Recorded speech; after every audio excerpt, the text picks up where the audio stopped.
Good evening, guests, staff, school board members, and the graduating class of 2015. When I sat down to try and begin this speech, I found myself reflecting on the past 12 years. It seems like only a short while ago, many of us were terrified 5-year-olds walking to Miss Utley's kindergarten classroom, and now, here we are, about to embark on our lives beyond high school. I remember being a little kid counting up the years until graduation, and 2015 sounded so far away. Well, here we are, our graduation day. If I were to tell you this speech has been an easy thing to write, I'd be lying. This has probably been the most difficult task I've ever had to undertake. What am I supposed to say on this momentous day? I mean, I know I'm supposed to thank people, and I will, but what else? Good luck? Have fun? Stay in touch? I want to tell you all of those things, but are those empty sentiments really at the heart of what needs to be said as we exit our public school lives and enter the real world? A lot of us have been in the same class since kindergarten, and I feel like I only really know a few of you. I take most of the blame for that. I've always been on the shy side, and I don't open up to people easily. Even though I'm not close to everyone in my class, I do know this. We survived. We are all standing here together. We made it. We chose our class quote from the words of Martin Luther King. The ultimate measure of a man is not where he stands in moments of comfort and convenience, but where he stands at times of challenge and controversy. There's a reason we chose this particular quote. The past 2 years have brought a great many changes for PISD. Change is not always a terrible thing, and many of the changes will eventually lead to wonderful things for future students. For this particular senior class, though, it's been a difficult year. Last year at the secondary school, we lost all but 9 of our teachers. Many of us were incredibly close to those who left, and their loss created some pretty big holes in our school and in our hearts. We had gotten so used to doing things a certain way, and suddenly, overnight, so much changed. We lost the coaches that had been grooming us for our senior year since we were in the 7th grade. We lost teachers that had always been there for us to go to with our struggles. Suddenly, they were gone.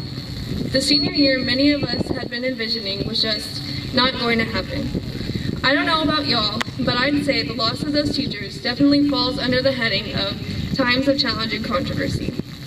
If we take this experience and tie it to the words of Martin Luther King, how have we, as a class, stood during these times? I can't speak for all of us, but I can say there are some things I wish had gone differently. There are times I wish I had handled situations in a better, more mature way.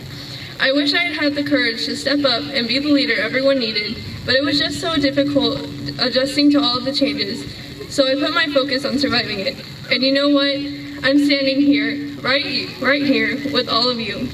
So it looks like we made it.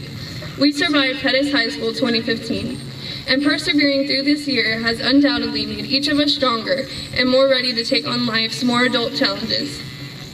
I promise not to take up too much more of your time, but I do need to thank a few special people in my life.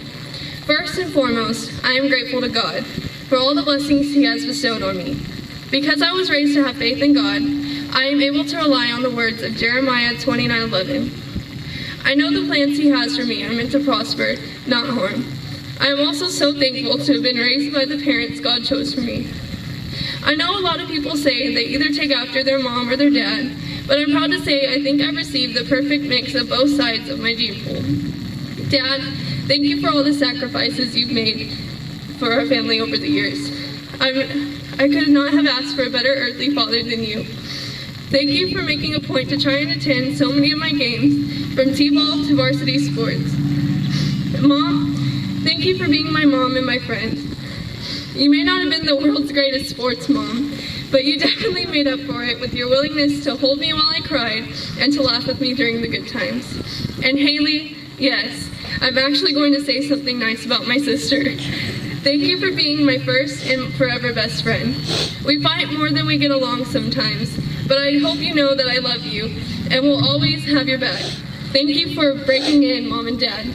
It made things a lot easier for me. I'd also like to thank my friend Tyra for being there for my family this year. You are the definition of a ride or die friend. After tonight, we will leave our public school years behind us. We are faced with our future, and the possibilities are endless. Some of us will be continuing on in our education at either a community college or a four-year university. Some of us will immediately join the workforce. Some of us are eager to get married and start our families. This is the end of our high school years, but it's not the end. Whatever we may face in this life, my hope is that you will carry the experiences of this year, along with the words of Martin Luther King, and face all situations with grace and dignity. Congratulations, class of 2015. We did it.